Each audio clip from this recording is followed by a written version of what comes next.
Alhamdulillah, wassalatu wassalam ala Rasulillah.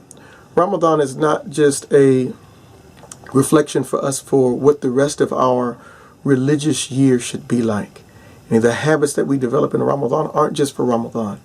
They're for how we're supposed to be as Muslims all year round. Not to the same level, of course. You know, we push ourselves a little bit differently in Ramadan, and there's no other month where it's even recommended or encouraged to fast the entire month. The Prophet ﷺ didn't fast any entire month other than Ramadan. But it's the idea of developing good habits. And so, a part of that Ramadan is also applying these same principles to our lives. Allah talks about Ramadan and He says, Ayyaman ma'adudat. And that Ramadan is a short number of days. And so if we compare Ramadan to the rest of the year, then 1 month out of 12 months is not a lot. And it's 1 out of 12. But we also apply that same principle to life itself. And when we look at life, how much time do we have in relationship to eternity? 50 years, 60 years, 70 years, maybe 80, maybe 90, maybe 100. And even the quality of those later years is not the same as the quality of the previous years. Perhaps we're in and out of the hospital. Perhaps parts of our body begin to break down. Perhaps we're a bit slower than we used to be. Perhaps we need some assistance being able to get around. It's not the same quality of life. What is that in comparison to eternity? And so as a result, then we also realize that our own lives are ayyaman ma'adudat. That it's a short amount of time. And that this has, just like fasting was prescribed, that this short amount of time, this short lifespan was written for those before us. And so we look at our parents and our grandparents and those that we love and those who've gone before us, and we see that they've met this reality. They've met this reality of death, and that what they are dealing with now is what Allah has blessed them to put forth, or what they deprived themselves of. And so we use Ramadan as a reminder for us about what life is. That we have a little bit of time. And because we have a little bit of time, then there's a certain action we're supposed to be doing. And if we want to know what we're supposed to be doing, then we just look at the rest of our lives. If you needed to go to the grocery store and pick something up, like you needed to pick something up, and you knew that the grocery store closed in an hour, what would you do? If you knew that you needed to go to the bank and get some business finished at the bank, and you knew that there was a little time left, what would you do? If it was suhoor time, if you woke up late for suhoor, you woke up and there was only 10, 15 minutes left before Fajr came in, what would you do? You would hurry up. You would hurry up because you know that time is limited and you need this thing. Well, what do we need? We need Allah's forgiveness. We need His pleasure. We need Jannah. That's what we need. And so Allah encourages us in the Quran to hurry up. Don't delay. Because even if a person lives 70 years or 80 years or 90 years or 100 years, he doesn't know that in advance, and she doesn't know that in advance. We don't know how long we're going to live, which makes our life really short. We don't know how long we have. We might die tomorrow. We might die a week from now. We might not live to see the next Ramadan. And so hurry up. Hurry up to the forgiveness of Allah. Allah mentions that in Surah Ali Imran. وَسَارِعُوا إِلَى مَغْفِرَةٍ مِّن رَبِّكُمْ. Hasten, hurry up to the forgiveness of your Lord. وَجَنَّةٍ عَرْضُهَا السَّمَاوَاتُ وَالْأَرْضُ. And to a paradise whose width is that of the heavens and the earth. أُعِدَّتْ لِلْمُتَّقِينَ. It has been prepared for the muttaqeen. And remember that muttaqeen is the quality that we seek to attain. At-taqwa is the quality that we seek to attain in Ramadan. So we're pushing ourselves to attain this quality. And Allah mentions that He has prepared this Jannah for those people. Allah make us from them. Also in Surah Al-Hadid, chapter number 57 of the Quran, not only does Allah tell us to hurry up, He tells us to race.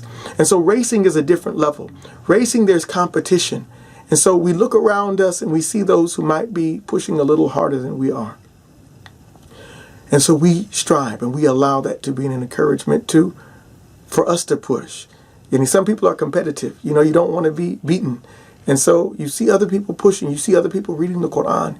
You see other people praying more. You see other people doing non-obligatory fasting. You see other people giving charity. You see other people doing goodness. you let that be an encouragement to you to do more. And you don't want them to beat you to Allah's forgiveness and mercy. And so you allow that to push you to strive harder.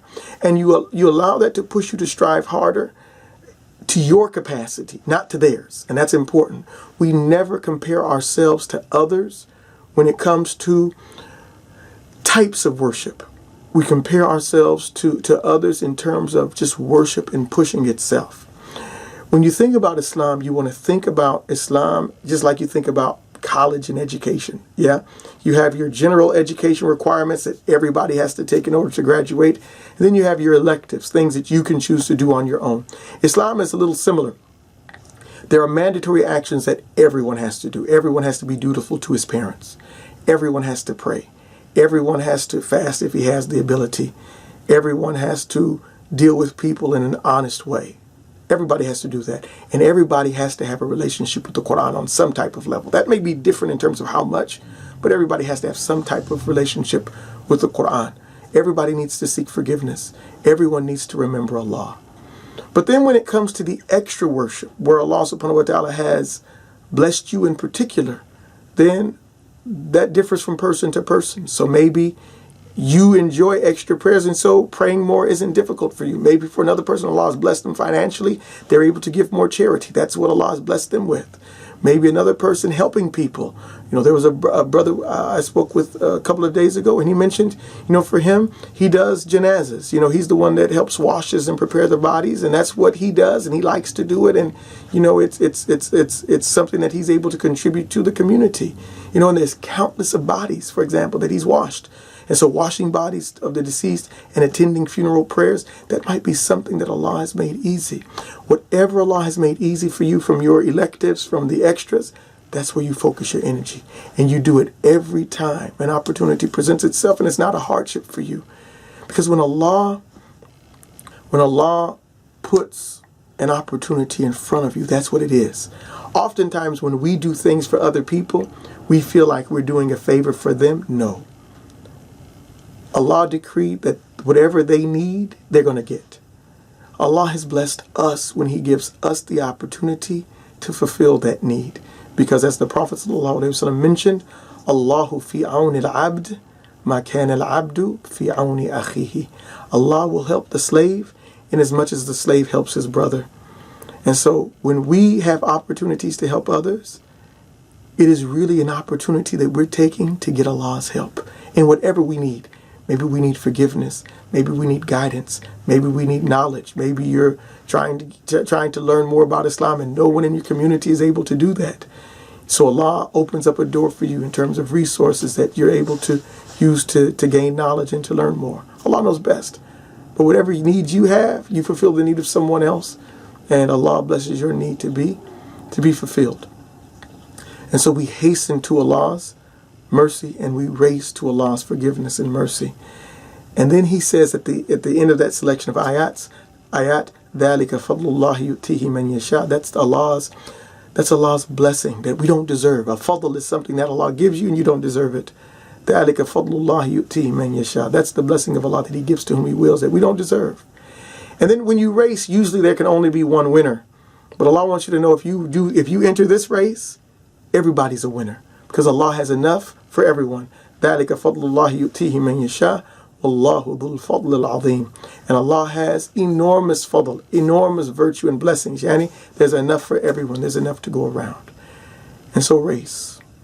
Race this Ramadan. And race in these last 10 nights.